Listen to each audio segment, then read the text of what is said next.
नमस्कार दोस्तों, आज साइबर सुरक्षा के इस वीडियो में मैं आपके लिए साइबर सुरक्षा से संबंधित कुछ नॉलेज और उससे साइबर क्राइम से बचने की कुछ टिप्स आपके सामने शेयर करूंगा। और एक ये बहुत अच्छा वीडियो होने वाला है जिसमें आप साइबर क्राइम के बारे में जानेंगे और उससे बचने का तरीका जानेंगे।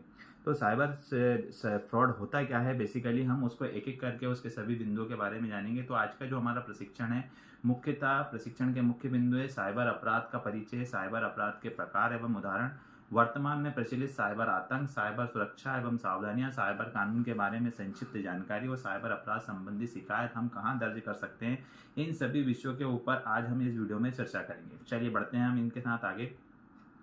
तो सबसे पहली बात आती है कि साइबर अपराध कहते किसको है। तो साइबर अपराध का अर्थ होता है कंप्यूटर जनित अपराध या कंप्यूटर के माध्यम से किया गया अपराध या कंप्यूटर या मोबाइल का उपयोग करके आपके साथ किसी भी तरीके का अगर कोई अपराध किया जाता है तो वो साइबर अपराध की श्रेणी में आता है। अब इसमें कंप्यूटर के साथ प्रयोग होने वाले उपकरण जैसे प्रिंटर, स्कैनर आदि यदि का इस्तेमाल भी किया जाता है तो वो साइबर अपराध की श्रेणी में आता है।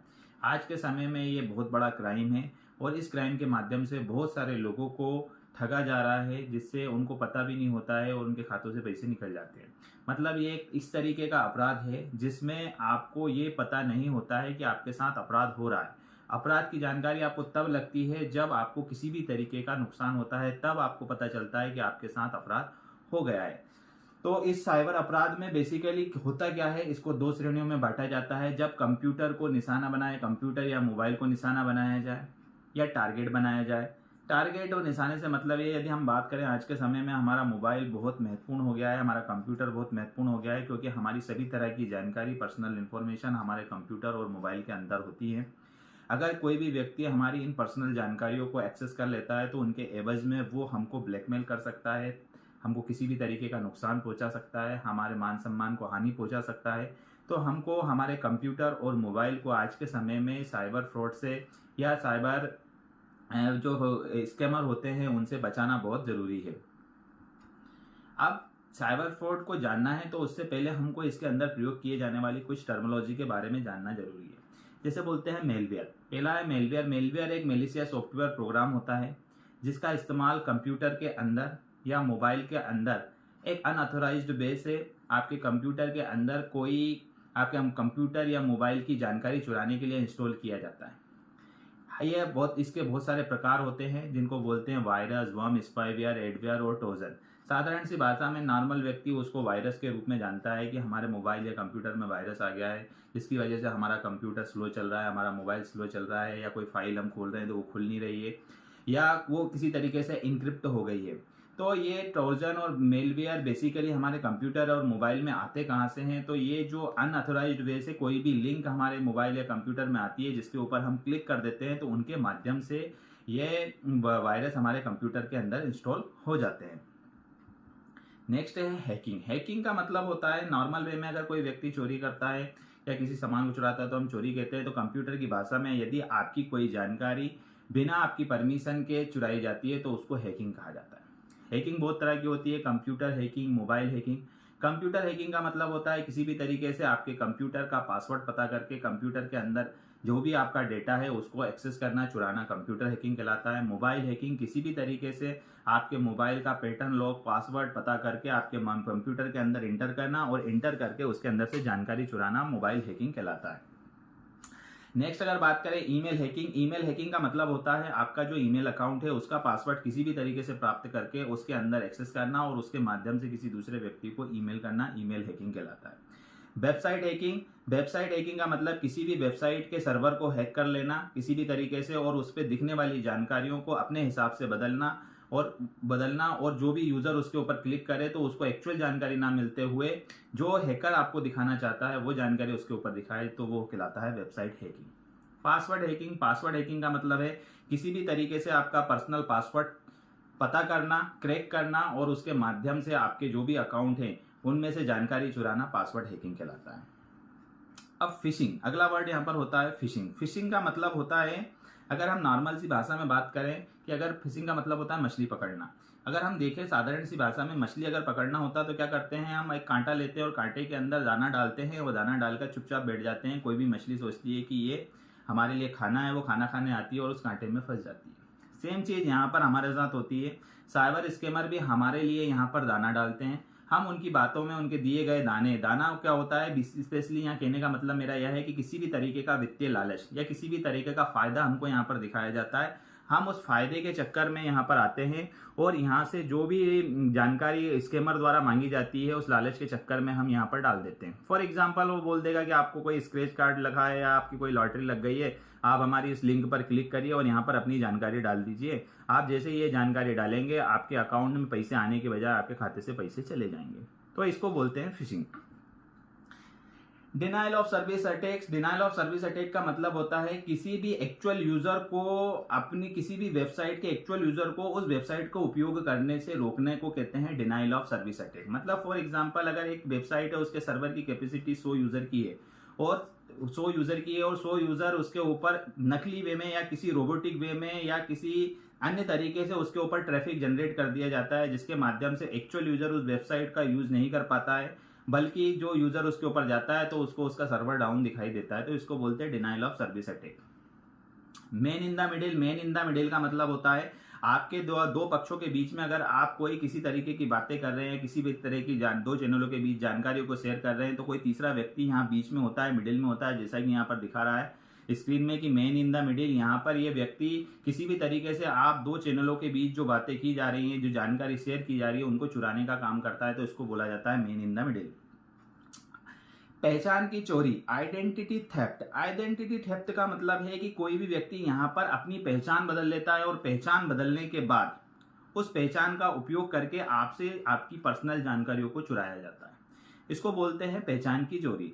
फॉर एग्जाम्पल यहाँ पर आपके पास बहुत बार स्कैमर बैंक के मैनेजर के नाम से आपको फोन लगाते हैं कि हम बैंक के मैनेजर बोल रहे हैं, आपका अकाउंट ब्लॉक होने वाला है, आपका कार्ड ब्लॉक होने वाला है, आप अपनी केवाईसी करवा लीजिए, अगर आप नहीं करवाएंगे तो आपका अकाउंट बंद कर देंगे, आपका कार्ड ब्लॉक कर देंगे। तो आप सोचते हैं बैंक के मैनेजर बोल रहे हैं और आप उनके द्वारा मांगी गई जानकारी, वो आपसे जानकारी मांगते हैं, उनके द्वारा मांगी जाने वाली जानकारी आप वहां पर दे देते हैं।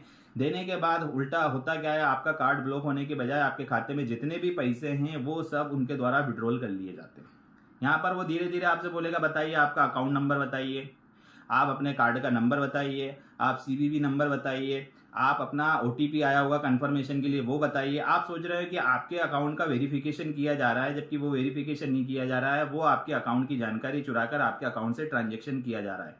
तो यहाँ पर एक चीज मैं यही कहूंगा कि यदि कोई भी अननोन व्यक्ति अगर आपको फोन पर आपके बैंक से संबंधित जानकारी मांगता है, जानकारी क्या हो सकती है, आपका अकाउंट नंबर हो सकता है, आपका कार्ड का नंबर हो सकता है, आपके कार्ड का सीवीवी नंबर हो सकता है, आपके कार्ड का पिन हो सकता है, आपका ओटीपी हो सकता है, इस तरह की कोई भी जानकारी यदि अननोन व्यक्ति कोई भी मांगता है तो समझ जाइए वो आपसे फ्रॉड करने की कोशिश कर रहा है। बैंक कभी भी अपने कस्टमर से इस तरह की जानकारी कभी भी फोन के माध्यम से नहीं मांगती है। तो यहाँ पर आप इस चीज का ध्यान रखिए। अब हम बात करते हैं कि वर्तमान में किस तरीके के फ्रॉड चल रहे हैं और वो किस तरीके से कहां पर हम इस तरीके के फ्रॉड का शिकार हो सकते हैं। तो पहले ये जो लोकेशन है, अगर हमें बात करूं नॉर्मल सी भाषा में, मोबाइल रिपेयर शॉप या मोबाइल रिचार्ज शॉप, ये एक ऐसी जगह है जहां पर बहुत आसानी से आपके साथ फ्रॉड किया जा सकता है। अब ये फ्रॉड कैसे हो सकता है? एक्चुअल में मैं ये नहीं कहूंगा कि हर व्यक्ति इस टाइप के फ्रॉड करता है, लेकिन बहुत सारे फ्रॉडर इस टाइप के मोबाइल रिपेयर शॉप पर इनके संपर्क में होते हैं। एक्चुअल में मैं क्या बोलना ये चाह रहा हूं कि अगर आपका मोबाइल है तो मोबाइल के अंदर आपकी सभी पर्सनल जानकारियां होती है, आपके पर्सनल फोटो होते हैं, आपका पर्सनल डेटा होता है, आपके क्रेडेंशियल होते हैं मोबाइल के अंदर, और हो सकता है आप अगर सिम लगा मोबाइल दे देंगे तो आपके ओटीपी भी आपके मोबाइल पर आपको प्राप्त होंगे। यदि ऐसे व्यक्ति कोई साइबर फ्रॉडर है और वो आपका मोबाइल उसको मिल जाता है तो वो आपके मोबाइल का बैकअप ले सकता है, आपकी पूरी जानकारी चुरा सकता है। तो हमको यहाँ पर ध्यान ये रखना है कि हमेशा हमें ट्रस्टेबल व्यक्ति के पास ही हमारा मोबाइल सुधारने के लिए देना है या अथोराइज्ड सर्विस सेंटर पर देना है। दूसरी चीज, हमेशा जब भी मोबाइल सुधारने के लिए आप दें तो उसके अंदर सिम कार्ड और मेमोरी कार्ड हमेशा निकाल के दें। तीसरी चीज मैं यहाँ कहूंगा कि मोबाइल के अंदर ऐसा कोई सा भी सेंसिटिव कंटेंट नहीं होना चाहिए जिसके माध्यम से कोई भी व्यक्ति आपको ब्लैकमेल कर सकता है, जैसे कि कोई फोटो, कोई वीडियो, इस तरीके का नहीं होना चाहिए। कभी भी आप किसी व्यक्ति को अपना मोबाइल दे रहे हैं, सुधारने के लिए दे रहे हैं, अनऑथराइज्ड पर्सन को दे रहे हैं, तो वहां पर जरूर चेक कर लें कि ऐसी कोई जानकारी तो नहीं है जिसके एवज में आपको कोई भी नुकसान पहुंचाया जा सकता है। तो आप यहाँ पर ये सावधानी रखेंगे तो इस टाइप के फ्रॉड से आप यहाँ बच सकते हैं। अगला अगर मैं फ्रॉड की बात करूं तो debit card cloning. Debit card cloning या हम बोलेंगे एटीएम कार्ड क्लोनिंग, ये बहुत अच्छी, मतलब आज के समय में बहुत बड़े बड़े शॉपिंग मॉल्स में जब हम कोई सामान खरीदने जाते हैं तो वहां पर हम इस टाइप के फ्रॉड का शिकार हो सकते हैं। यहाँ पर होता क्या है कि हमारा जो डेबिट कार्ड होता है, क्रेडिट कार्ड होता है, उसकी क्लोनिंग कर ली जाती है। क्लोनिंग करने से मतलब हमारे कार्ड का एक डुप्लीकेट कार्ड बना लिया जाता है और इस कार्ड का उपयोग करके कोई भी व्यक्ति हमारे खाते से पैसे निकाल सकता है। अब आप सोचोगे कि आपके कार्ड से क्लोनिंग कैसे की जाती है, तो मैं आपको यहाँ पर बताता हूँ कि आपके कार्ड की क्लोनिंग कैसे हो सकती है।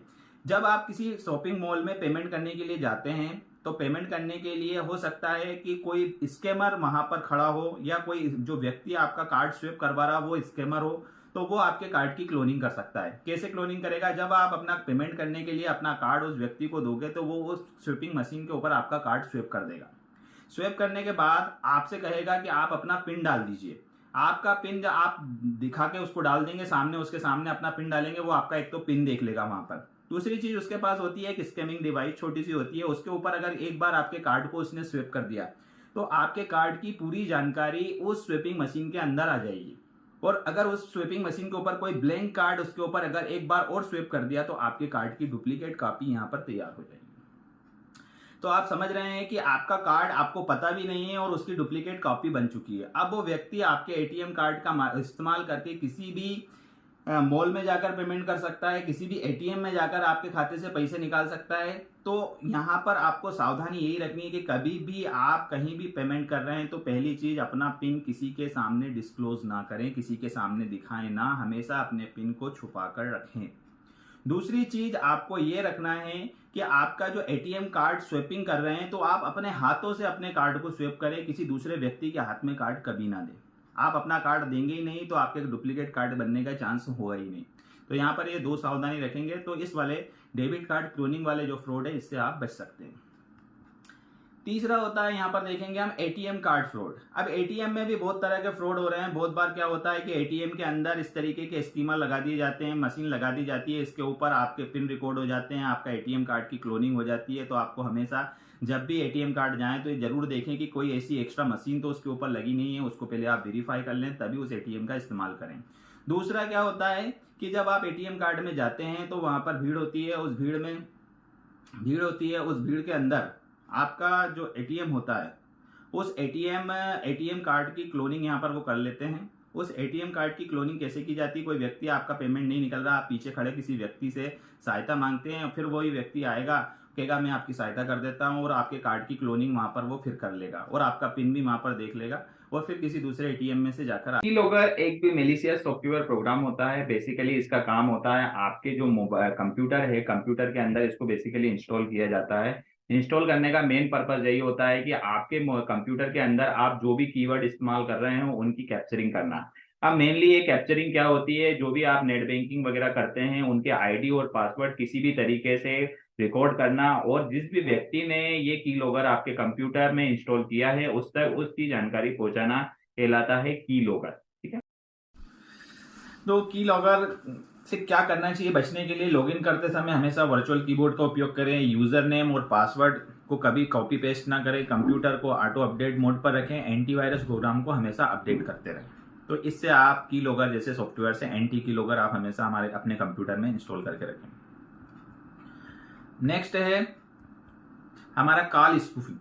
कॉल स्पूफिंग होता क्या है? बेसिकली कॉल उन एप्स या वेबसाइट का उपयोग करके किसी दूसरे व्यक्ति या किसी नंबर को वर्चुअली बदल कर उसके माध्यम से सामने वाले व्यक्ति से बात की जाती है। इसमें सामने वाला व्यक्ति अपनी ओरिजिनल आवाज, अपनी पहचान को बदल लेता है और किसी अगर पुरुष है तो वो महिला की आवाज में आपसे बात करेगा, बच्चे की आवाज में बात करेगा और आपके साथ फ्रॉड करने की कोशिश करेगा। तो इसको बोलते हैं कॉल स्पूफिंग। जब भी अपना इससे बचने का तरीका क्या है? अपने फोन सिम को किसी भी अनजान व्यक्ति को ना दें। अनजान नंबर से आने वाले कॉल पर कभी भी आपको कॉल नहीं करना है, कॉल नहीं उठाना है। फोन को नियमित रूप से अपडेट करें और किसी अनजान लिंक पर आप क्लिक ना करें।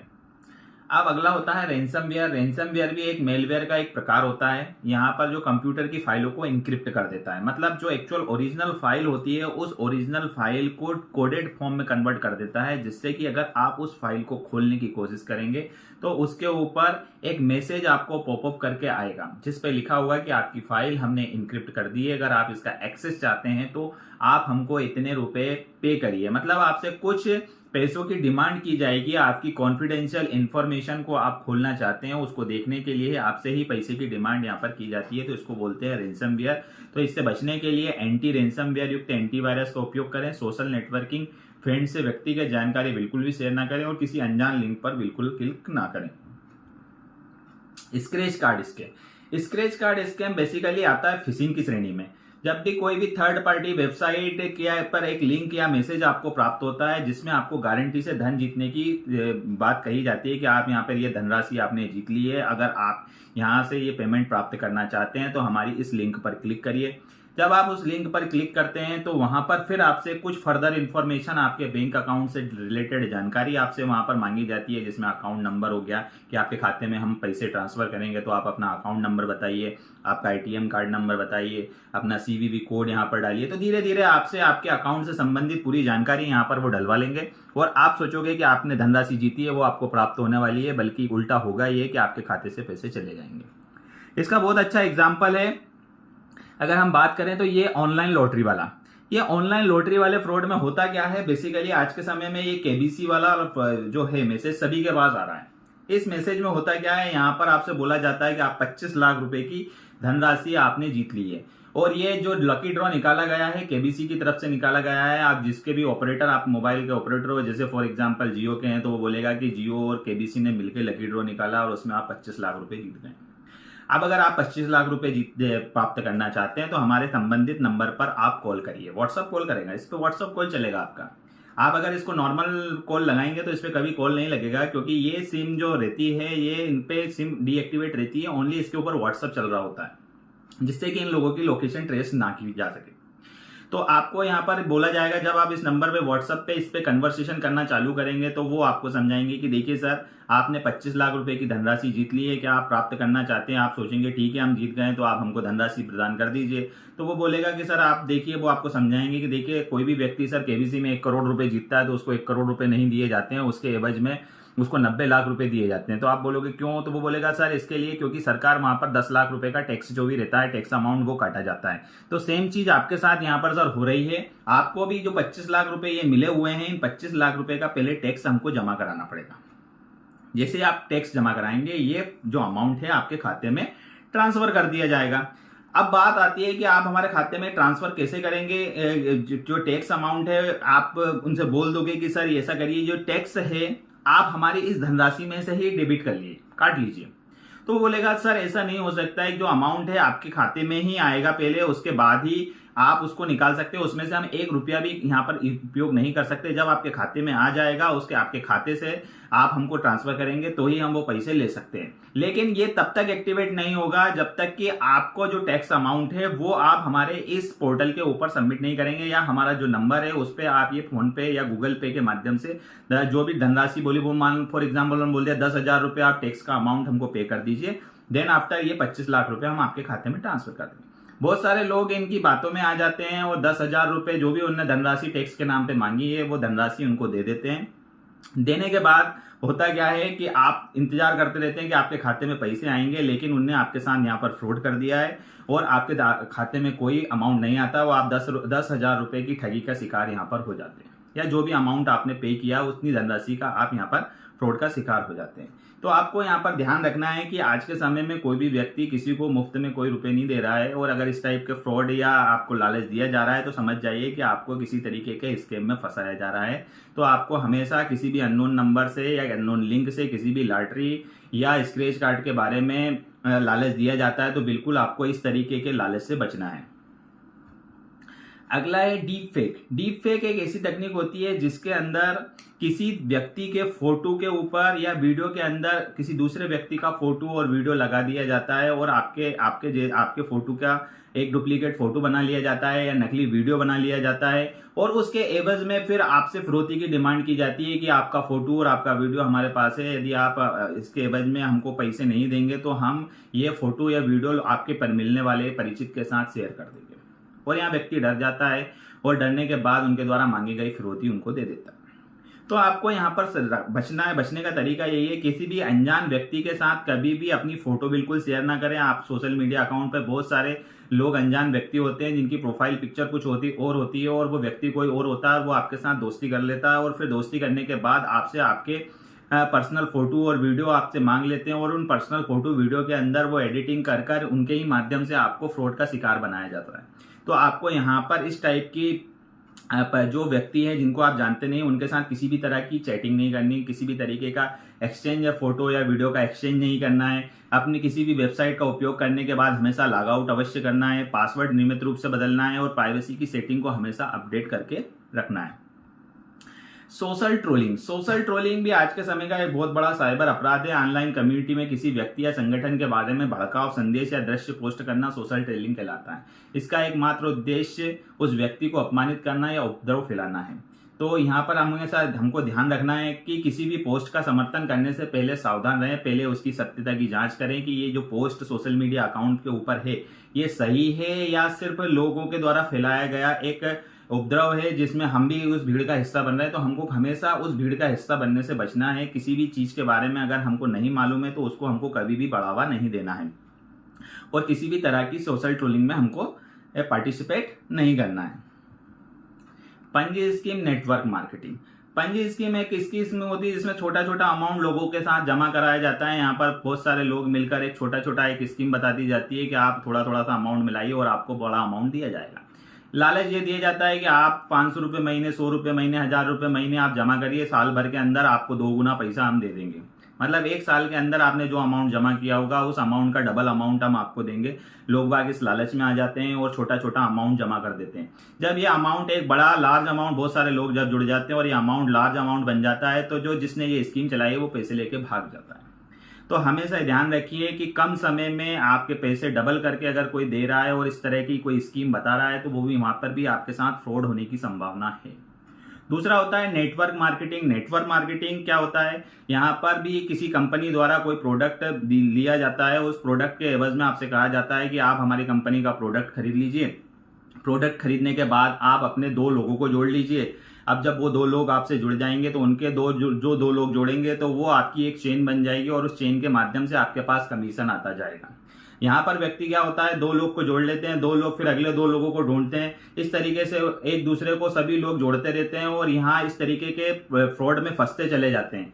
एक्चुअल में यहाँ पर फायदा आपका नहीं होता है, सिर्फ फायदा कंपनी का ही होता है। आप सोचते हो कि हम जितने लोगों को जोड़ेंगे उतना हमारा फायदा है, लेकिन यहाँ पर फायदा आपका इसलिए नहीं होता है क्योंकि आपको यहाँ पर कंडीशन दी जाती है कि आप जब 2 लोगों को जोड़ेंगे तो वो जब 2 लोगों को आगे जोड़ेंगे मतलब आपकी 2 प्रॉपर चेन चलेंगी तो ही आपको कमीशन आएगा। अब इसमें आपने अपनी तरफ से 2 जोड़ दिए, लेकिन हो सकता है कि आपके नीचे वाले आगे 2 जोड़ नहीं जोड़ रहे हैं, उसकी वजह से आपका कमीशन रुका हुआ है। आपके साथ यही बोला जाएगा। तो यहाँ पर कंपनी अपना जो सस्ता सा प्रोडक्ट है जो मार्केट में उसकी कीमत 500-1000 रुपये भी नहीं है, वो आपसे 2000-5000 रुपये में आपको बेच दिया जाता है। तो आपको यहाँ ध्यान रखना है, इस टाइप की जो 90% नेटवर्क मार्केटिंग कंपनियां लोगों के साथ फ्रॉड करती हैं। तो यहाँ पर हमको बचना है कि किसी भी कंपनी में अगर हम ज्वाइन हो रहे हैं तो पहले ये चेक करें कि ये प्रॉपर कंपनी सही है, फ्रॉड तो नहीं है। बहुत हो सकता है कंपनी सही हो तो आप उसके साथ जुड़िए, लेकिन आप हमेशा ध्यान रखिए कि इस कंपनियां कहीं आपके साथ फ्रॉड तो नहीं करेगी। उसके बारे में पूरी जानकारी, उसका रजिस्ट्रेशन, सब चीज़ों की जानकारी आप लें, किस तरीके के लोग इसके अंदर जुड़े हैं वो उन सब की जानकारी लें, तभी इस टाइप की स्कीम में अपना पैसा इन्वेस्ट करें।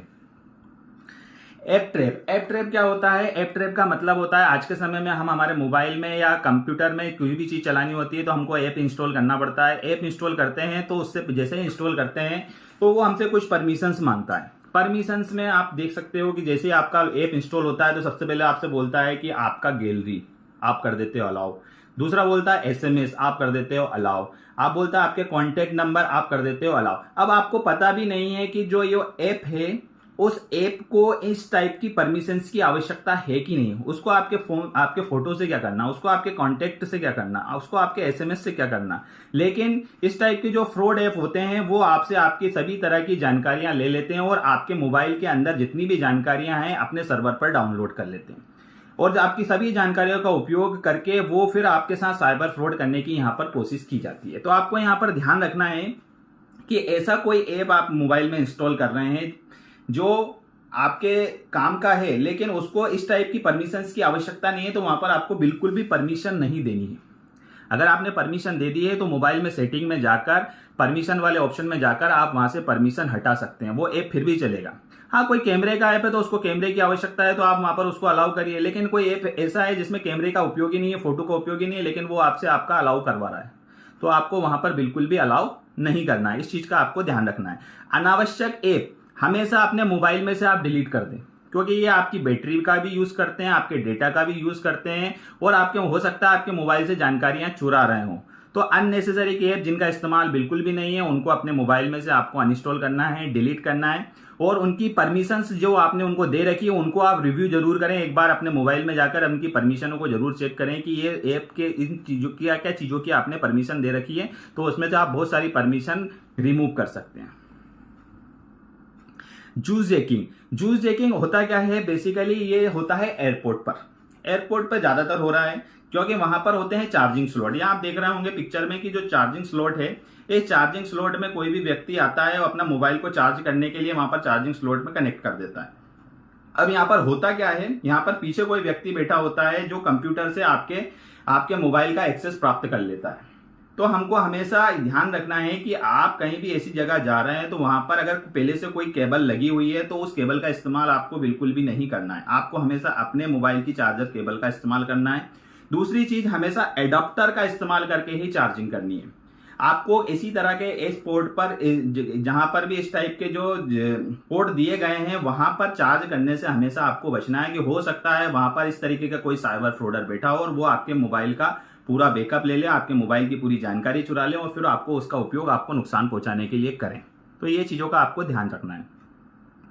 वाईफाई हैकिंग बेसिकली होता क्या है, आपका जो पर्सनल वाईफाई होता है उसका उपयोग करके कोई भी व्यक्ति आपके पर्सनल नेटवर्क में इंटर हो जाता है और फिर उसके ऊपर जो भी गतिविधियां हो रही हैं उनको वो बिल्कुल वॉच करता है। यहाँ पर ज्यादातर हैकर्स होते हैं, वो क्या करते हैं आपके नेटवर्क से कनेक्ट हो जाते हैं। नेटवर्क में कनेक्ट होने के बाद आपका जो वाईफाई का जो नेटवर्क होता है उसमें किस तरीके की जानकारियां आप मोबाइल के माध्यम से शेयर कर रहे हैं वहां पर उनको कैप्चर कर ली जाती है। दूसरी चीज, पब्लिक वाईफाई की अगर मैं बात करूं तो बहुत जगह पब्लिक वाईफाई होता है, जैसे स्टेशन पे होता है या दूसरी जगह पर पब्लिक प्लेस पर वाईफाई लगे होते हैं, तो वहां पर कनेक्ट होने से हमको बचना चाहिए। बेसिकली आप अगर उपयोग कर रहे हैं तो वहां पर एक चीज का हमेशा ध्यान रखिए कि वहां पर पब्लिक वाईफाई के ऊपर आपको कभी भी अपना वित्तीय लेन देन नहीं करना है। क्यों?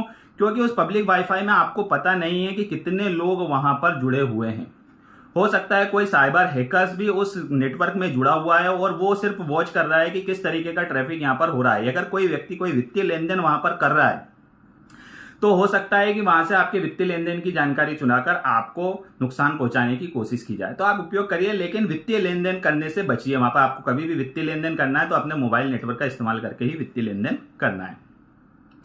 क्यूआर कोड स्कैम होता क्या है, बेसिकली यहाँ पर किसी भी तरीके का क्यूआर कोड का पेमेंट करने के लिए जब हम इस्तेमाल करते हैं तो कोई दूसरा व्यक्ति क्यूआर कोड को बदल दे और उसके एवज में हम किसी दूसरे व्यक्ति को पेमेंट कर दें तो ये क्यूआर कोड स्कैम कहलाता है। तो हमेशा हमको यहाँ पर ध्यान रखना है कि जब भी हम क्यूआर कोड स्कैन करके पेमेंट करें तो जरूर देखें कि जिस व्यक्ति को पेमेंट कर रहे हैं उसका नाम ऊपर आ रहा है कि नहीं आ रहा, उसका नंबर आ रहा है कि नहीं आ रहा, ये चीज का वेरीफाई करें। अब आपके साथ यहाँ पर फ्रॉड कैसे हो सकता है, एक तरीका यहाँ पर दूसरा फ्रॉड करने का बहुत पॉपुलर है आज के समय में। यहाँ पर होगा क्या, आपके पास फोन आएगा, आपसे बोलेगा कि सर हम कस्टमर केयर से बोल रहे हैं। कस्टमर केयर कौन का हो सकता है, फोन पे हो सकता है, गूगल पे हो सकता है या पेटीएम हो सकता है कि नाम पर आपसे बोले, जबकि वो इन कंपनी का कस्टमर केयर होगा नहीं, लेकिन वो फ्रॉड व्यक्ति होगा और इनका कस्टमर केयर बनकर आपसे बात करेगा। आपसे बोलेगा कि सर आप फोन पे के कस्टमर केयर से बोल रहे हैं, आपने 2000 रुपए का कैशबैक जीता है या 6999 रुपए का आपने कैशबैक जीता है,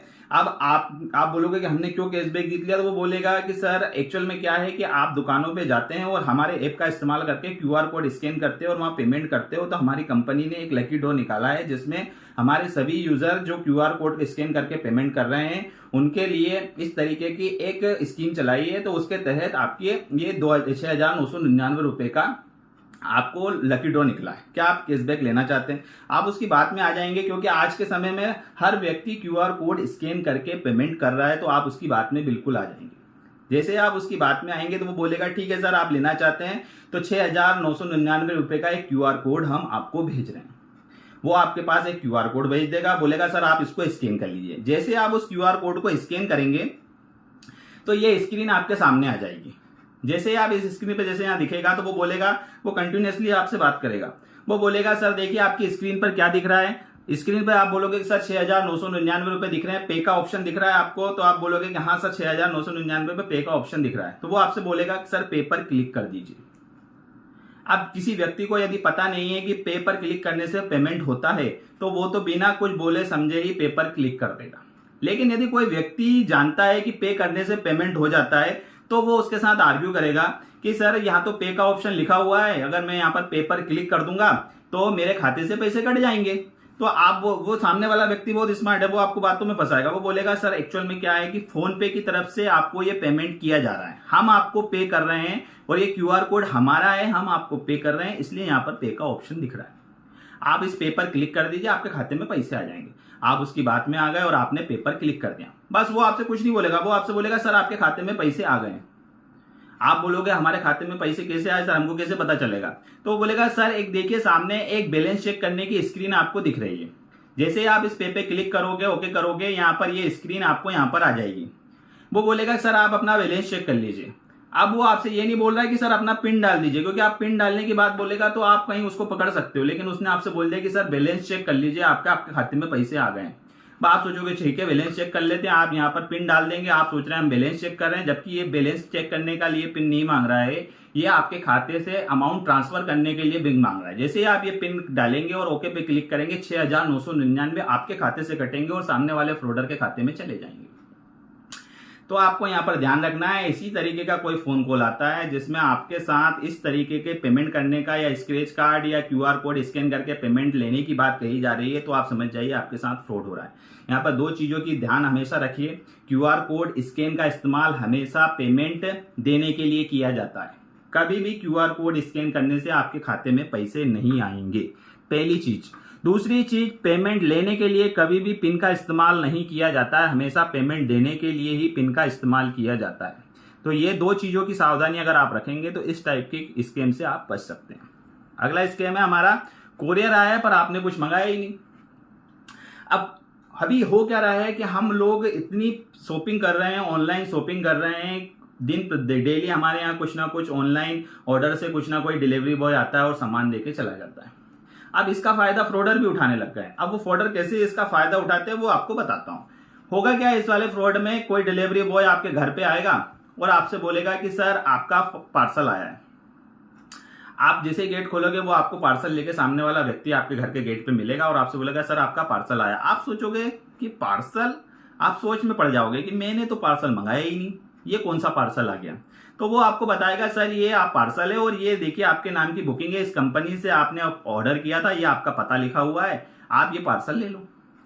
अब आप सोचोगे यार क्या करूं ये पार्सल का, तो वो आपसे बोलेगा सर पेमेंट कर दीजिए आप और पार्सल ले लीजिए। अब आप सोचोगे कि यार ये तो पेमेंट मेरे को पता भी नहीं है कि इस पार्सल के अंदर है क्या, तो आप उससे मना कर दोगे भैया मैंने कोई पार्सल मंगाया ही नहीं है, आप तो इस पार्सल को ले जाओ, मेरे को नहीं लेना है। तो वो बोलेगा सर आपको इसको कैंसिल कराना पड़ेगा तभी मैं इसको लेके जाऊंगा। तो आप बोल दोगे ठीक है सर कैंसिल कर देते हैं। वो आप एक नंबर लगाएगा, अपने सामने वाले जो फ्रॉडर बैठा हुआ है उसको फोन लगाएगा और वो फ्रॉडर ऑलरेडी आपकी सब जानकारी डालकर कंप्यूटर में बैठा हुआ है, सिर्फ उसको आपके कंफर्मेशन की आवश्यकता है। अब वो क्या करेगा, उसको फोन लगाएगा और फोन लगाकर आपसे बात करेगा, आपसे बोलेगा कि सर आप क्या आपका पार्सल कैंसिल कराना चाहते हैं, आपका नाम ये है, आपसे जानकारी की थोड़े कंफर्मेशन लेगा, ठीक है सर वेरिफिकेशन का एक ओटीपी आपके पास आएगा और आपका पार्सल कैंसिल हो जाएगा।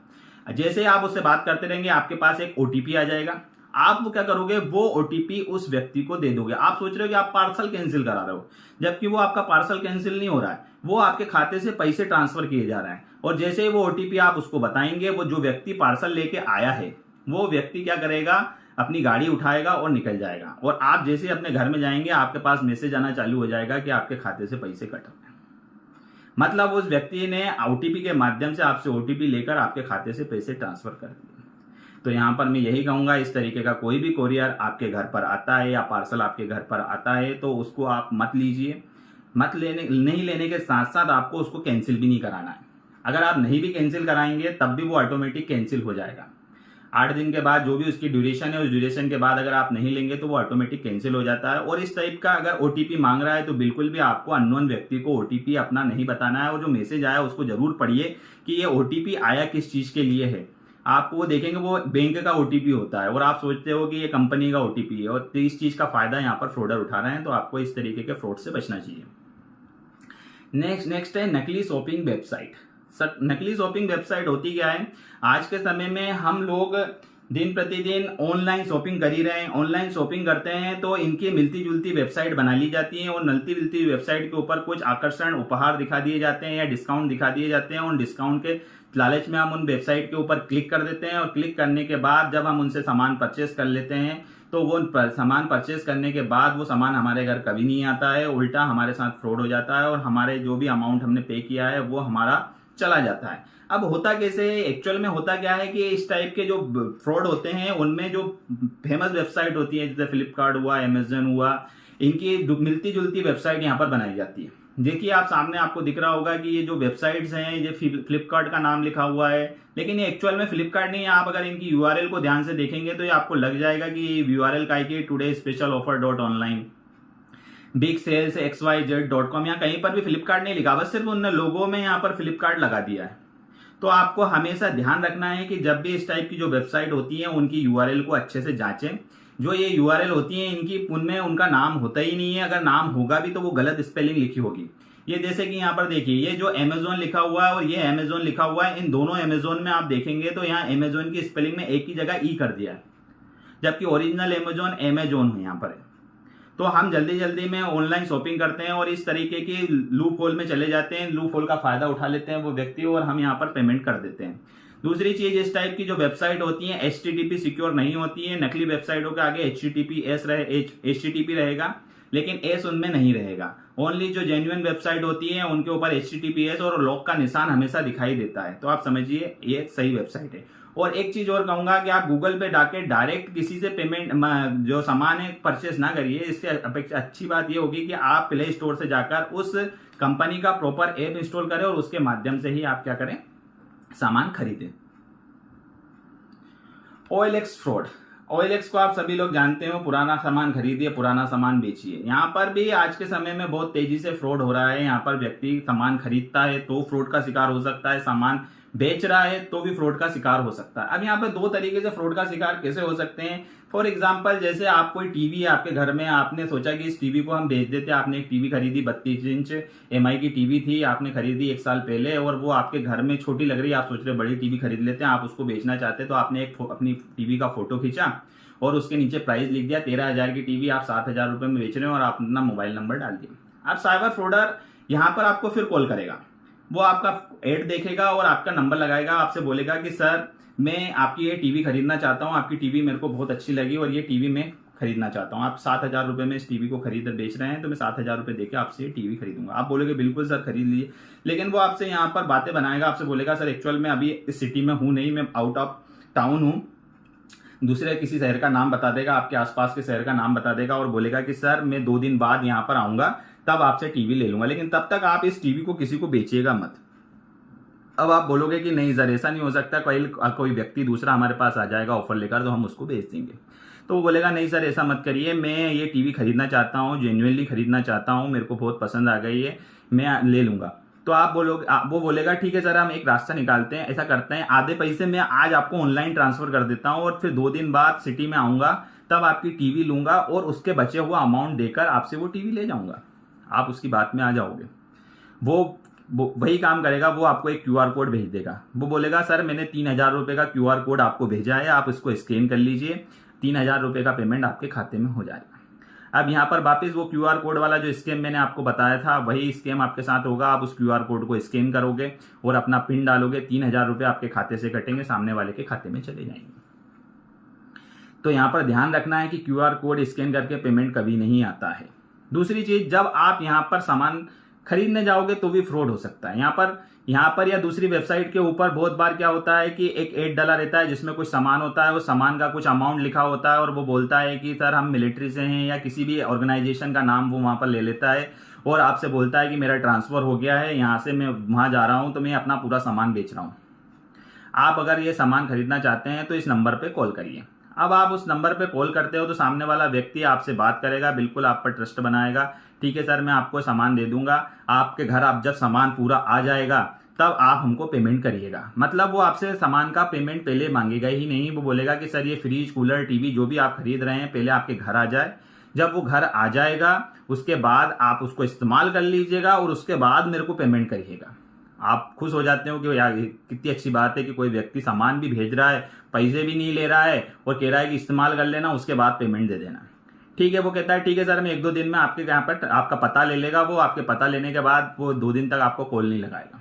2 दिन बाद आपके पास फोन आएगा और कुछ फोटोज आपको शेयर किए जाएंगे। कुछ फोटो किस टाइप के होंगे? ये सामान का, ये आप यहाँ देख रहे हैं, ये सामान आपको दिख रहा है कि लगेज, ये पार्सल यहाँ पर डाल दिया गया है और ये एक रिसिप्ट रहेगी। ये रिसिप्ट किस चीज की रहेगी? आपने जो सामान पार्सल कर रहे हैं, किसी पार्सल कंपनी का कोरियर की रिसिप्ट रहेगी कि ये यहाँ से किसी जो भी आपका डेस्टिनेशन होगा वहां का एड्रेस वहां लिखा होगा और उसमें तारीख वगैरह लिखी होंगी और सब कुछ अमाउंट लिखा होगा।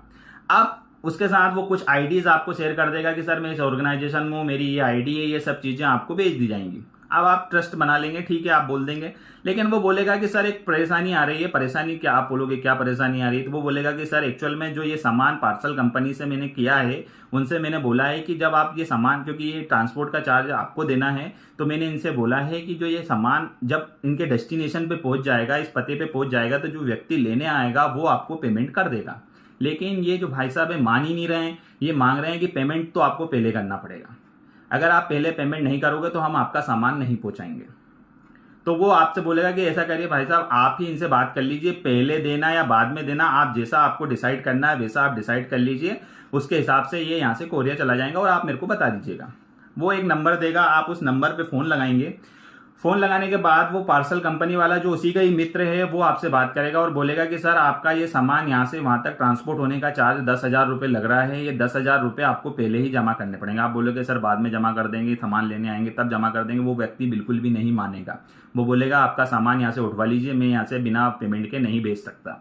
आप उसकी बात में आ जाओगे, आप सोचोगे कि पहले भी देना है बाद में देना है, सामान तो फ्री में आ रहा है, ट्रांसपोर्ट का चार्ज तो हमको देना ही है। तो आप वो 10,000 रुपये उस व्यक्ति को उस नंबर पर ट्रांसफर कर देते हैं।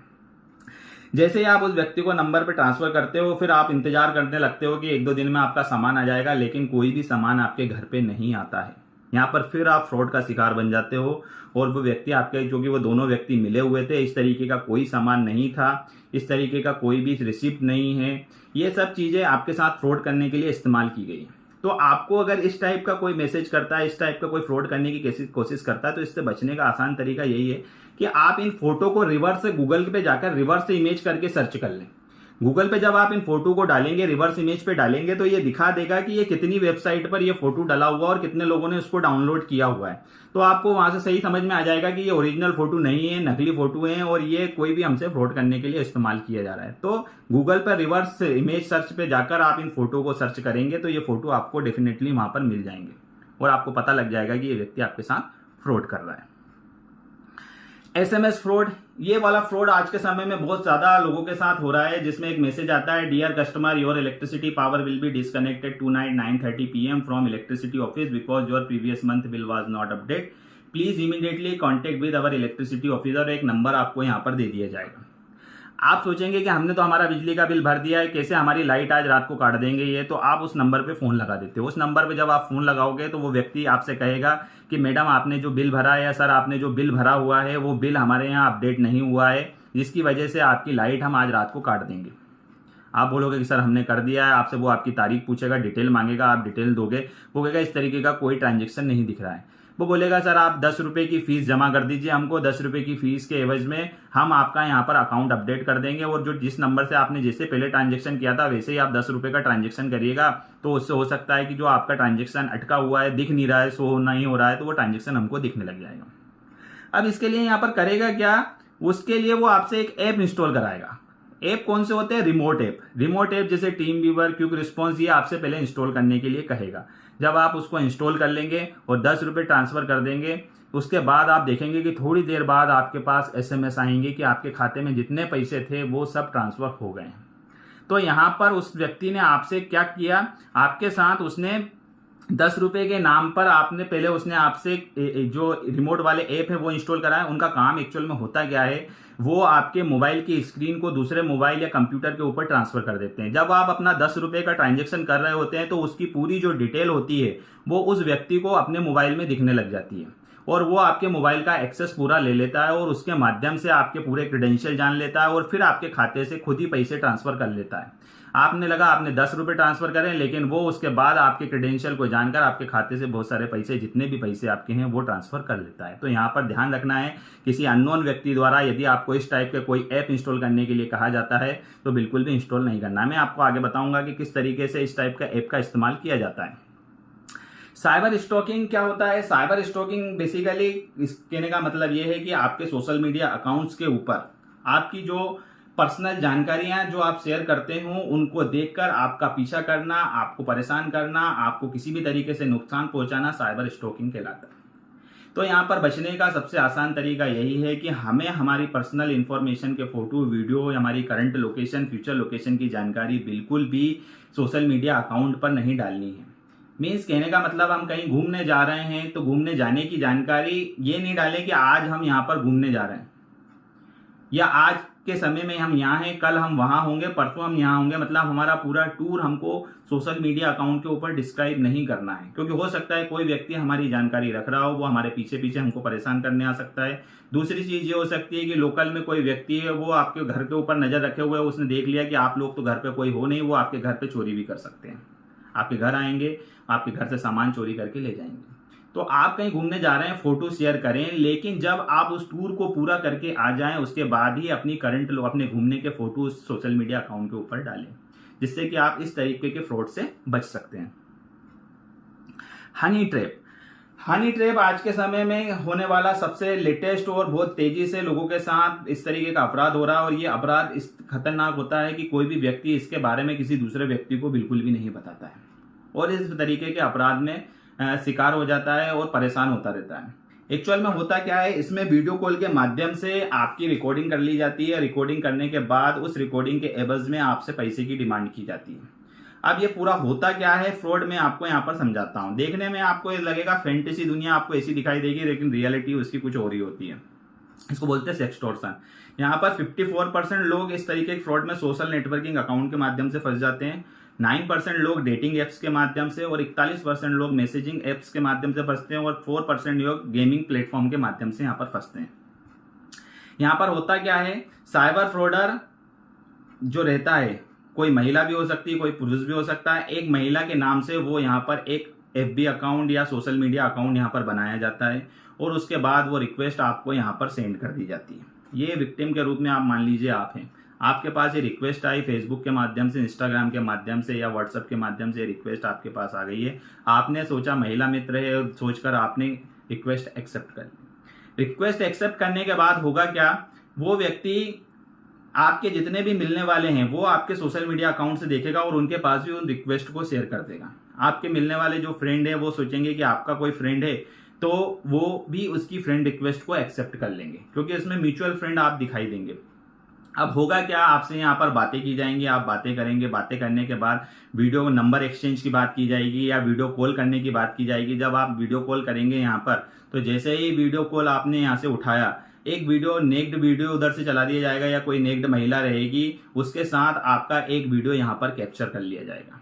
आपका वीडियो जब कैप्चर हो जाएगा तो उनका काम यहाँ पर कंप्लीट हो जाता है। अब वो आपको यहाँ पर पैसे के लिए डिमांड करेंगे। वो जो स्कैमर, जो साइबर फ्रॉडर है, वो आपको कॉल लगाएगा और आपसे बोलेगा कि आपका ये एक वीडियो हमारे पास है। वो वीडियो आपको भेजा जाएगा जिसके अंदर एक न्यूड महिला होगी और आपका फेस वहां पर दिख रहा होगा।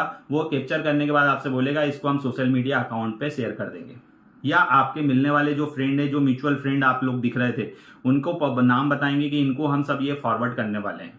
अगर आप इससे बचना चाहते हैं तो आपसे जो भी अमाउंट है 2000, 5000, 10,000 जैसा भी अमाउंट है आपसे मांग लिया जाता है। और आप सोचते हो कि अगर हम ये 2-5 हजार रुपए दे देंगे तो हो सकता है हमारी बदनामी ना हो, किसी के पास ये वीडियो ना जाए, और आप इन स्कैमर की बातों में आकर 2-5 हजार रुपए जो भी उसने मांगे हैं उसको आप दे देते हैं। लेकिन ये एंड नहीं है, ये शुरुआत है। ये आपको फिर अलग अलग चैनलों के माध्यम से आपसे पैसों की डिमांड करेंगे। अब अलग अलग चैनल के माध्यम से पैसों की डिमांड आपसे कैसे की जा सकती है, उसमें अब ये बोलेगा थोड़े दिन बाद आपसे वो यूट्यूब का फ्रॉड मैनेजर बनके आपसे बात करेगा कि आपका एक वीडियो यूट्यूब के ऊपर अपलोड हुआ है जिसके अंदर आपका इस तरीके का कंटेंट है। वो वीडियो फिर आपको भेज दिया जाएगा और आपसे बोलेगा कि इसको यूट्यूब पे अपलोड होने या सोशल मीडिया अकाउंट पे अपलोड होने से बचाना चाहते हैं। तो फिर वो आपसे कुछ पैसे की डिमांड करे, हो सकता है 10,000, 5,000 जो भी अमाउंट आपसे मांग रहा है फिर आपसे मांग लिया जाएगा। आप फिर सोचोगे कि सोशल मीडिया अकाउंट पे अपलोड होने से बचाना है तो फिर आप उसको पैसे दे दोगे। फिर थोड़े दिन बाद फिर आपको कुछ ही नंबर से फोन आएगा, उसमें बोलेगा कि हम पुलिस से बोल रहे हैं, या कोई दूसरा भी फ्रॉड बन के बोलेगा, किसी भी दूसरे की नकल करके बोल लेगा कि हम यहाँ से बोल रहे हैं और आपके खिलाफ FIR हो रही है, आपकी ये जानकारी, ये वीडियो है आपका, अगर आप इसको रुकवाना चाहते हो तो फिर पैसे दो। तो मीन्स यहाँ कहने का मतलब है अलग अलग चैनलों से अलग अलग तरीके से डराकर धमकाकर आपसे यहाँ पर पैसों की डिमांड की जाएगी, आपसे पैसे मांगे जाएंगे। तो आपको यहाँ पर सावधानी क्या रखनी है? सावधानी आपको सिर्फ इतनी सी रखनी है कि कोई भी अननोन व्यक्ति जिसको आप बिल्कुल भी नहीं जानते हैं उसकी फ्रेंड रिक्वेस्ट बिल्कुल भी एक्सेप्ट ना करें। दूसरा, अननोन नंबर से आने वाले वीडियो कॉल को बिल्कुल भी ना उठाएं। कोई ऐसा नंबर है जो आपके मोबाइल में पहले से सेव नहीं और डायरेक्ट आपके पास कोई वीडियो कॉल आ जाता है तो आपको बिल्कुल भी उसको नहीं उठाना है। हो सकता है वो साइबर फ्रॉडर हो।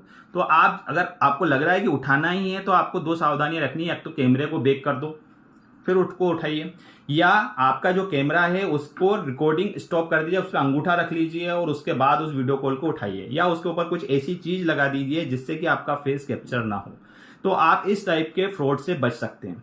यदि आप शुरुआत में उसको पैसे नहीं देंगे तो वो स्कैमर से, आप अगर यहाँ डरे नहीं तो ये आपको फोन लगाना भी बंद कर देंगे, लेकिन आप डर गए तो बार बार ये आपको फोन लगाएंगे। आप स्टार्टिंग में आप बोल दोगे कि नहीं मैं पैसे नहीं दूंगा, मैं पुलिस में शिकायत कर रहा हूं, तो वो आदमी समझ जाएगा कि यार ये व्यक्ति डर नहीं रहा है, मतलब ये, इसको हम परेशान नहीं कर सकते, इससे पैसे नहीं निकलवा सकते।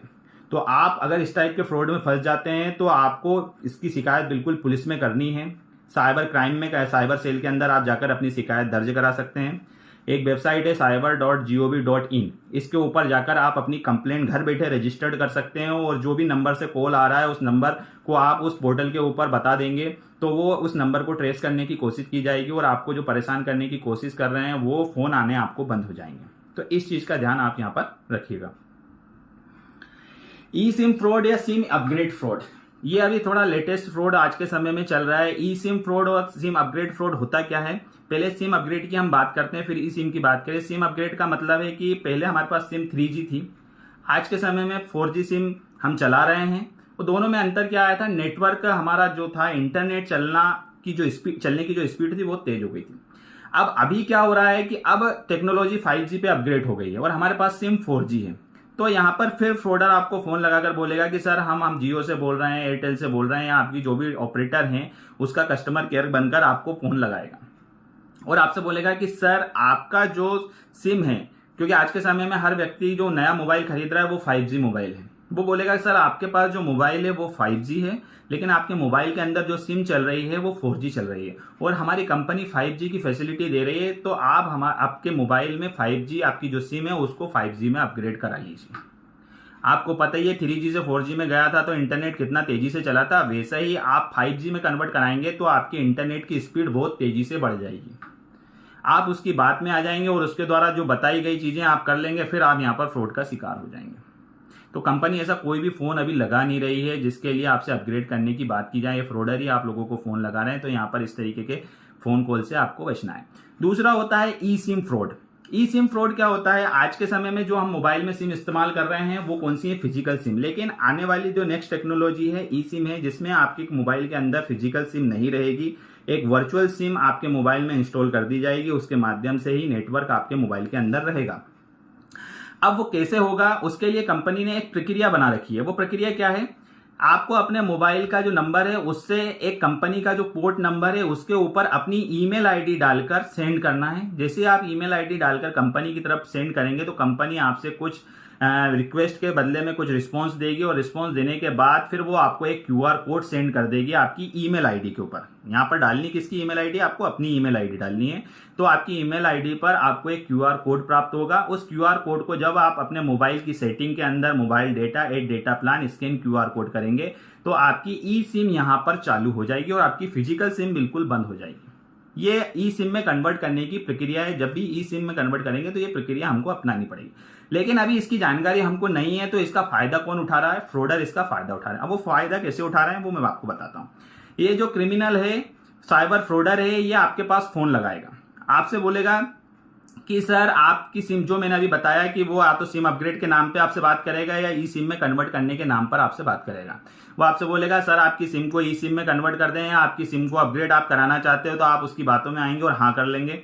फिर वो क्या करेगा, यहाँ पर चालाकी ये करेगा, एक एसएमएस अपने मोबाइल से बनाएगा और उसके अंदर एक जीमेल एड्रेस, ईमेल अकाउंट जो रहेगा वो अपना खुद का डाल देगा। उसमें वो कंपनी का नाम इस टाइप से लगेगा कि आपको लगेगा कि वो कंपनी का ईमेल एड्रेस है, और वो आपके पास भेज देगा और आपसे बोलेगा कि सर इस ईमेल को जो मैसेज भेज रहे हैं हम आपको, सिर्फ इसको आपको फॉरवर्ड करना है कंपनी के पोर्ट नंबर पे। आप सोचोगे कि कंपनी की तरफ से एसएमएस है और आप इसको क्या कर दोगे, फॉरवर्ड कर दोगे। फॉरवर्ड किसको कर दोगे, यहाँ पर ये टेलीकॉम कंपनी को आप यहाँ पर इसको फॉरवर्ड कर दोगे। अब जब टेलीकॉम कंपनी के पास से आपकी रिक्वेस्ट जाएगी कि आप अपने नंबर को पोर्ट कराना चाहते हैं और आप जो ईमेल आईडी आपने दी है उस ईमेल आईडी पर वो क्या करेगी, एक क्यूआर कोड सेंड करेगी। अब यहाँ पर हुआ क्या है, उसने क्यूआर जो मैसेज भेजा उसमें अपनी ईमेल आईडी लिख दी थी, तो जिससे क्या हुआ कि जो क्यूआर कोड आपको आना चाहिए था वो आपको ना आते हुए इस संबंधित व्यक्ति फ्रॉडर के पास ये क्यूआर कोड चला गया। अब इसके पास ये क्यूआर कोड पहुंच गया तो ये क्या करेगा, इसके पास ई सिम इनेबल्ड मोबाइल है, ये आपके क्यूआर कोड को स्कैन करेगा और आपकी सिम को अपने मोबाइल में चालू कर लेगा। जैसे ही चालू करेगा आपका जो मोबाइल है उसके अंदर नेटवर्क चले जाएंगे, आपकी सिम बंद हो जाएगी और आपकी सिम इस फ्रॉडर के मोबाइल में चालू हो जाएगी। अब ये फ्रॉडर करेगा क्या, आपका जो भी अकाउंट में ओटीपी के लिए जो भी ट्रांजेक्शन करेगा उसके लिए जो भी ऑथेंटिकेशन मैसेज आएंगे वो सब आपके मोबाइल के ऊपर आएंगे, तो वो सब ओटीपी आपके इस व्यक्ति के पास आने लग जाएंगे और ये व्यक्ति विभिन्न चैनलों के माध्यम से आपके खातों से पैसे ट्रांसफर कर लेगा और अपने वॉलेट में और अपने अकाउंट में ट्रांसफर कर लेगा। तो आपको यहाँ ध्यान रखना है कि इस टाइप का कोई भी कॉल अभी कंपनी बिल्कुल भी नहीं लगा रही है, और अगर कोई व्यक्ति आपको इस तरीके के फोन करके आपसे बोलता है कि आपकी सिम को अपग्रेड करा लीजिए, इस सिम में कन्वर्ट करा लीजिए, तो समझ जाइए आपके साथ फ्रॉड होने की संभावना है। तो आप ये जानकारी रखेंगे तो आप इस टाइप के फ्रॉड से बच सकते हैं। Google search fraud, Google search fraud बहुत लेटेस्ट फ्रॉड है, आज के समय में चलने वाला बहुत पॉपुलर फ्रॉड है, क्योंकि हर चीज के लिए हम आज के समय में कोई भी चीज हमको ढूंढनी है तो हम किस पे जाकर ढूंढते हैं, गूगल पे जाकर ढूंढते हैं, और गूगल पे हमको सब चीज मिल जाती है। तो ये साइबर फ्रॉडर क्या करते हैं, आज के समय में गूगल के ऊपर अपने नंबर कस्टमर केयर के रूप में रजिस्टर्ड कर लेते हैं, और रजिस्टर्ड करने के बाद जब भी हमको कोई कस्टमर केयर की आवश्यकता होती है तो हम गूगल पे जाकर सर्च करते हैं और वहां से कस्टमर केयर के नंबर उठा लेते हैं और उन फ्रॉडर को कॉल लगा देते हैं, और फिर फ्रॉडर हमारे साथ फिर यहाँ पर फ्रॉड कर देता है। होता क्या है, देखिए यहाँ पर फ्रॉडर क्या करेगा, यहाँ पर गूगल सर्च फ्रॉड आपके साथ ऐसा होगा, आपने गूगल से नंबर लिया कस्टमर केयर का और इस फ्रॉडर को लगा दिया। अब एक्चुअल में होता क्या है कि हम ऑनलाइन शॉपिंग करते हैं, शॉपिंग करने के बाद जब हमारे पास ऑनलाइन शॉपिंग में कुछ परेशानियां आ जाती है, जैसे कोई डिफेक्टिव प्रोडक्ट आ गया, साइज मिसमैच हो गया, पेमेंट का इशू आ गया, प्रोडक्ट मिसमैच हो गया, डिलीवरी इशू हो गया, तो इस टाइप की कोई भी परेशानी जब हमारे पास आती है तो हमको कस्टमर केयर याद आ जाता है, और कस्टमर केयर का नंबर हम कहां पर जाकर सर्च करते हैं, गूगल पे जाकर सर्च कर लेते हैं, और गूगल पे ये जो फ्रॉडर होते हैं अपने नंबर डाल के रखते हैं। जैसे आप इनका नंबर उठाएंगे और इनको कॉल लगा देंगे तो इस व्यक्ति को, जो फ्रॉडर है, इसके पास कॉल जाएगा। इसको बिल्कुल भी पता नहीं है कि आपने किसके लिए फोन लगाया है, ये सिर्फ कस्टमर केयर बनकर यहाँ पर बैठा हुआ है। इसको लग रहा है कि जो व्यक्ति है वो खुद ही जानकारी बता देगा। जैसे आपने लगाया कि सर हमने फ्लिपकार्ट से सामान मंगाया था, आप बोलोगे, फोन लगाओगे तो वो डायरेक्ट वो व्यक्ति बोलेगा सर हम कस्टमर केयर से बोल रहे हैं, आपकी क्या सहायता कर सकते हैं। तो आप बोलोगे कि सर मैंने फ्लिपकार्ट से या अमेजोन से या किसी से भी जो भी जानकारी आप बोलोगे वो समझ जाएगा कि इस कंपनी से संबंधित इनको परेशानी है, तो वो उस कंपनी का कस्टमर केयर बन जाएगा। अब जब आप अपनी परेशानी यहाँ पर बताएंगे कि सर मेरा जो अकाउंट, मैंने जो सामान मंगाया था वो प्रोडक्ट खराब निकल गया है, आप मेरे पैसे रिफंड कर दो, वो आपसे कहेगा ठीक है सर हम आपके पैसे रिफंड कर देंगे, लेकिन उसके लिए आपको कोई ऐप इंस्टॉल करना पड़ेगा, हमारी कंपनी का सपोर्ट का एक ऐप है वो आप इंस्टॉल कर लीजिए। अब वो ऐप कौन कौन से हो सकते हैं? AnyDesk, TeamViewer, quick response, AirDroid, ये सभी रिमोट ऐप है जो मैंने अभी आपको बताए थे। ये रिमोट ऐप जैसे ही आप इंस्टॉल करने के लिए आपसे बोलेगा, आप उसकी बात में आ जाएंगे और रिमोट ऐप इंस्टॉल कर लेंगे। जैसे आप ये रिमोट ऐप इंस्टॉल करेंगे तो कुछ इस टाइप से ये रिमोट ऐप होता है। जैसे आपने एनीडेस्क इंस्टॉल किया गूगल प्ले स्टोर पे जाकर, तो यहाँ पर एक नंबर आता है, ये आपके मोबाइल का, आपका जो एनीडेस्क आपने इंस्टॉल किया, आपकी ये रिमोट आईडी है। अब ये जो फ्रॉडर होगा वो आपसे बोलेगा कि सर आपका जो टेक्निकल सपोर्ट का जो कंप्लेंट नंबर है वो आप हमको बता दीजिए जो आपके ऐप में दिखाई दे रहा है। आप सोच रहे हो कि आपका कंप्लेंट का नंबर आप दे रहे हो, जबकि ये नंबर आपके रिमोटली आपके मोबाइल को कनेक्ट करने के लिए इस्तेमाल किया जा रहा है। वो अपने मोबाइल के अंदर फिर आपका ये वाला नंबर डाल लेगा और कनेक्ट कर लेगा। अब इससे होगा क्या? इससे ये होगा कि आपका जो मोबाइल है रिमोटली इस व्यक्ति जो साइबर फ्रॉडर है उसके मोबाइल के ऊपर या कंप्यूटर के ऊपर ट्रांसफर हो जाएगा। अब जो भी एक्टिविटी आप अपने मोबाइल के अंदर करोगे वो सब एक्टिविटी ये सामने वाला व्यक्ति देख रहा होगा। अब वो आपसे सिर्फ यही कहेगा कि सर आप ऐसा करिए, हम यहां से आपके खाते में पैसे ट्रांसफर कर रहे हैं, आप देखिए आपके खाते में पैसे ट्रांसफर हुए कि नहीं हुए। अब ये रिमोट ऐप जैसे इंस्टॉल होगा वो आपसे बोलेगा कि सर आप अपना अकाउंट बैलेंस चेक करिए। अब आप जैसे अकाउंट बैलेंस चेक करने के लिए आपका जो यूनो है, यूनो खोलेंगे या जो भी कोई भी पेमेंट चैनल है, जैसे फ्लिपकार्ट हुआ, जैसे फोन पे हुआ, गूगल पे हुआ, उस पे जाकर आप पिन डालेंगे, जो भी जानकारी आप डालेंगे, नेट बैंकिंग की जानकारी डालेंगे, वो सब जानकारी वो व्यक्ति देख रहा होगा।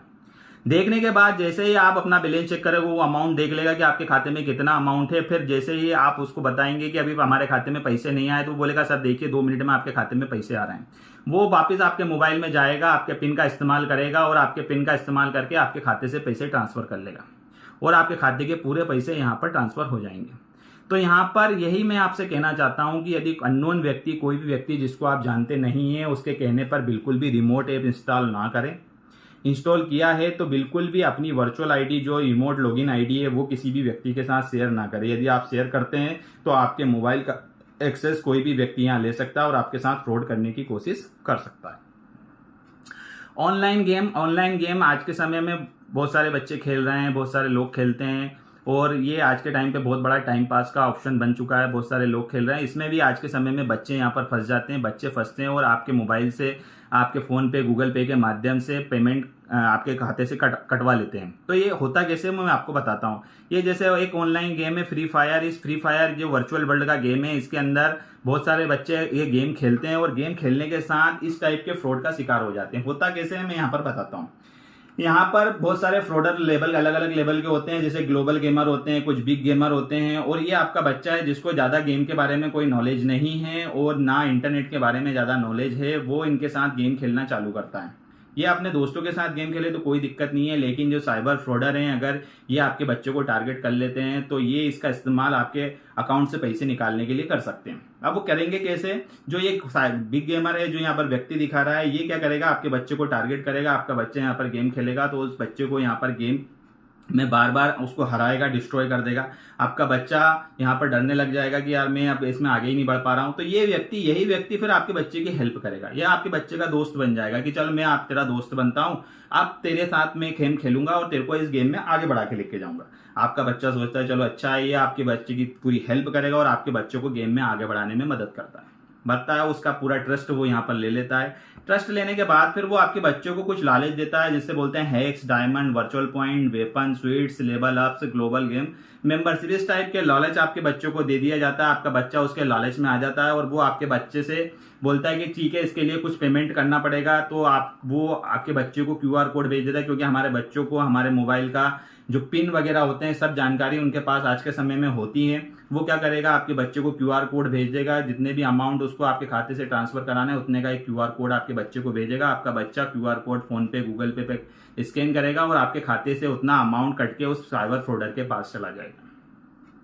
तो हमको यहाँ पर इस चीज़ का जरूर ध्यान रखना है कि हमारे बच्चे किस टाइप का गेम खेल रहे हैं। बिल्कुल भी उनको हमारा जो अकाउंट है उसके पिन वगैरह के बारे में जानकारी बिल्कुल भी, जो बच्चा नादान है तो उनको बिल्कुल भी पिन के बारे में जानकारी आप बिल्कुल भी ना दें। दूसरी चीज़, आपका बच्चा गेम ज़्यादा खेलता है तो उसमें आप अपने मोबाइल में पेरेंट एंड कंट्रोल लॉक लगा के रखें, जिससे कि आपका बच्चा जो भी एक्टिविटी आपके मोबाइल के ऊपर कर रहा है उसकी गतिविधियों की जानकारी आपके पास रहे। तो ये थोड़ी सी सावधानी आप यहाँ पर रखेंगे तो आप इस टाइप के फ्रॉड से बच सकते हैं।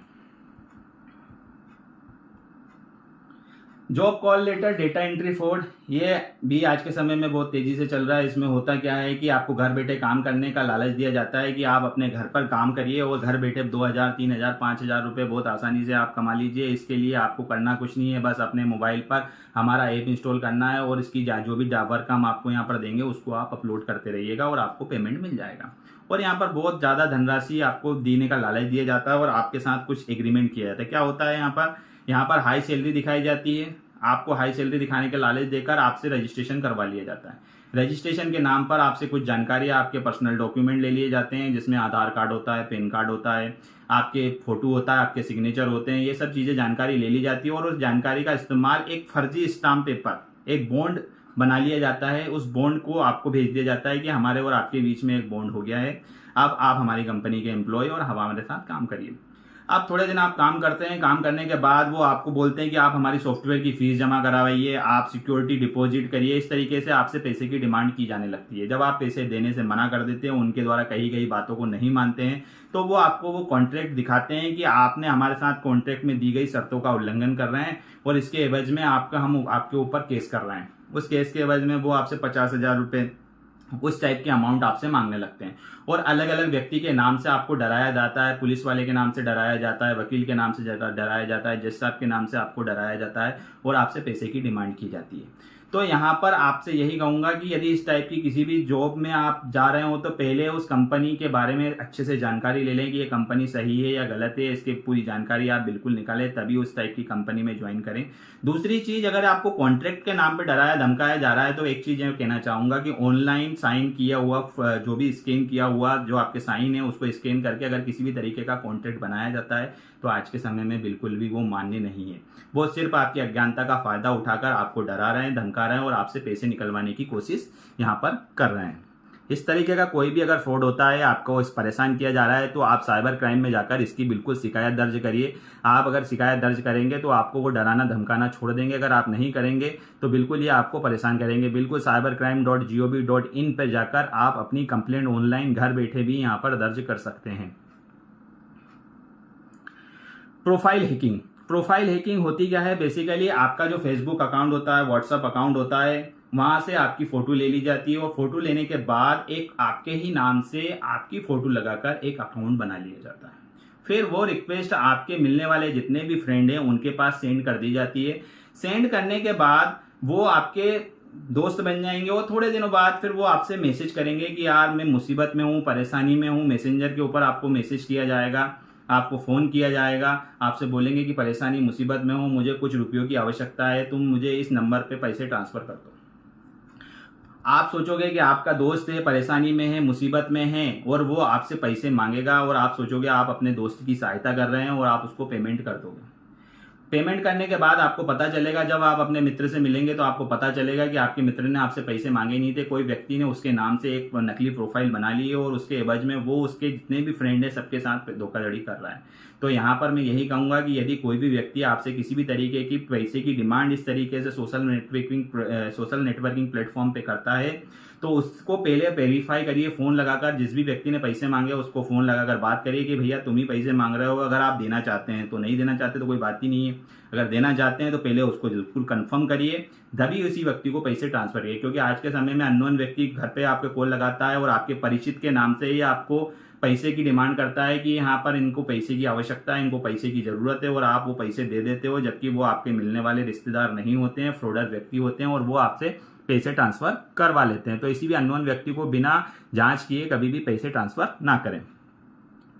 माइक्रो लोन ऐप, ये आज के समय में चलने वाला बहुत बड़ा फ्रॉड ऐप है। आज के समय में हो क्या रहा है कि बहुत सारे व्यक्ति जिनको पैसे की आवश्यकता होती है तो वो इस तरीके के लालच में आकर इन ऐप को इंस्टॉल करके यहाँ से पैसे ट्रांसफर करते हैं, लोन ले लेते हैं। अब ये जब ये लोन लेते हैं तो इसका क्राइटेरिया होता क्या है, बेसिकली इनको इसके लिए आपको अपने मोबाइल में इन कंपनी के एक ऐप को इंस्टॉल करना पड़ता है। जब आप इस पे ऐप इंस्टॉल करेंगे, अपने आधार कार्ड की जानकारी, आपकी कुछ पर्सनल जानकारियां यहाँ पर ली जाएंगी और वो जानकारी जब आप इनको दे देंगे तो आप जितना अमाउंट इनसे मांगेंगे 10,000, 5,000, 20,000, 50,000 तक का लोन आपको बिना किसी परेशानी के, बिना किसी क्वेश्चन के आपको यहाँ पर दे दिया जाता है। जब आप इनका पैसे लौटाते नहीं हो या आपकी कोई किस्त ड्यू हो जाती है तो आप पर भारी भरकम फाइन लगा देते हैं। प्लस ये आपको यहाँ पर क्या करते हैं, बेसिकली जब आप इनका ऐप इंस्टॉल करते हो तो ये आपसे कुछ परमिशंस लेते हैं। परमिशंस क्या होती है, फोन कॉल गैलरी, जो मैंने अभी बताया था ऐप ट्रैप, उसमें आपका क्या करेंगे, ये आपके फोन कॉल्स के एक्सेस लेंगे और एक्सेस लेने के बाद जितने भी आपके कॉन्टेक्ट नंबर है अपने सर्वर पर कॉपी कर लेते हैं। जब सर्वर पर कॉपी हो जाता है तब आप जब इनकी किसी भी तरीके से आप इनके पैसे नहीं दे पाते हैं या कोई परेशानी के कारण आप पैसे नहीं दे पाए तो उसका इस्तेमाल फिर आपको ब्लैकमेल करने के लिए और आपसे पैसे ऐंठने के लिए किया जाता है। होता क्या है, यहाँ पर आप जब इनका पैसे नहीं लौटाते हैं क्योंकि इनकी ब्याज दर बहुत हाई होती है तो आपने जो लोन लिया हुआ है उस लोन का डबल तिबल अमाउंट आपको यहाँ पर पे करना पड़ता है। जब नहीं करते हैं तो ये क्या करते हैं, डीप फेक का इस्तेमाल करके आपका नकली फोटो या वीडियो बनाते हैं। वीडियो बनाकर वो आपको डराते धमकाते हैं कि हम ये जो मैसेज जो है, जो आपका फोटो है, वीडियो, आपके मिलने वाले जितने भी रिश्तेदार हैं हम सबको शेयर कर देंगे। या आपका जो रिश्तेदार है उनके पास मैसेज करेंगे कि आपने जो लोन लिया था उस लोन के एवज में आपने जो सिक्योरिटी के रूप में नंबर दिया था वो आपके रिश्तेदार का दिया था और आपके रिश्तेदार को पास मैसेज जाएगा, उसे बोलेगा कि आपका नंबर सिक्योरिटी में था, अब ये व्यक्ति पैसे नहीं लौटा रहा है, हम इनके खिलाफ एफआईआर करेंगे। यदि एफआईआर से बचना चाहते हो तो इनके एवज का पैसा जो है वो आप दे दो, तो आपको हम इसमें पार्टी नहीं बनाएंगे, आप इनकी तरफ से पैसे जमा कर दो या इनसे बोलो कि हमारे पैसे जमा करें। इस तरीके से आपको आपके मिलने वाले जितने भी रिश्तेदार हैं सबको यहाँ पर परेशान किया जाता है। तो मैं यही कहूंगा कि जब भी आप किसी तरीके का इस टाइप का लोन ले रहे हैं तो पहले उस कंपनी के बारे में पूरी जानकारी लें कि वो कंपनी सही है या गलत है, तभी आप वहां पर लोन के लिए अप्लाई करें।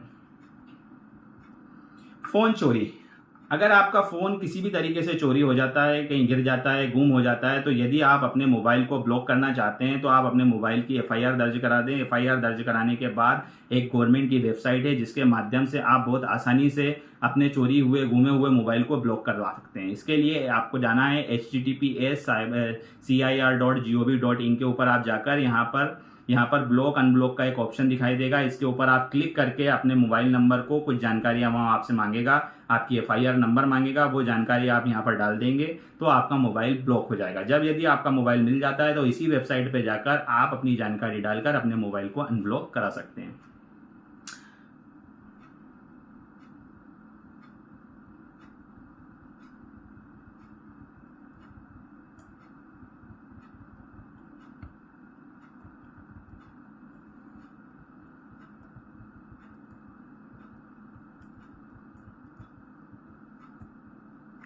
साइबर अपराध की शिकायत आप कहाँ दर्ज कर सकते हैं? साइबर अपराध की अगर आप साइबर अपराध की शिकायत दर्ज करना चाहते हैं तो साइबर अपराध की शिकायत स्थानीय पुलिस स्टेशन में कर सकते हैं। जो अधिकार क्षेत्र में आपका निवास का या कार्यालय आ रहा है वहां पर जा कर सकते हैं, या जिन शहरों में साइबर सेल या पुलिस थाना स्थापित नहीं है वहां रिपोर्ट दर्ज की जा सकती है। आमतौर पर उनके पास संपूर्ण शहर का क्षेत्राधिकार होता है। जिले में जहां साइबर पुलिस थाने स्थापित नहीं है वहां साइबर सेल होता है, जहां पर साइबर क्राइम की शिकायत आप पंजीकृत कर सकते हैं।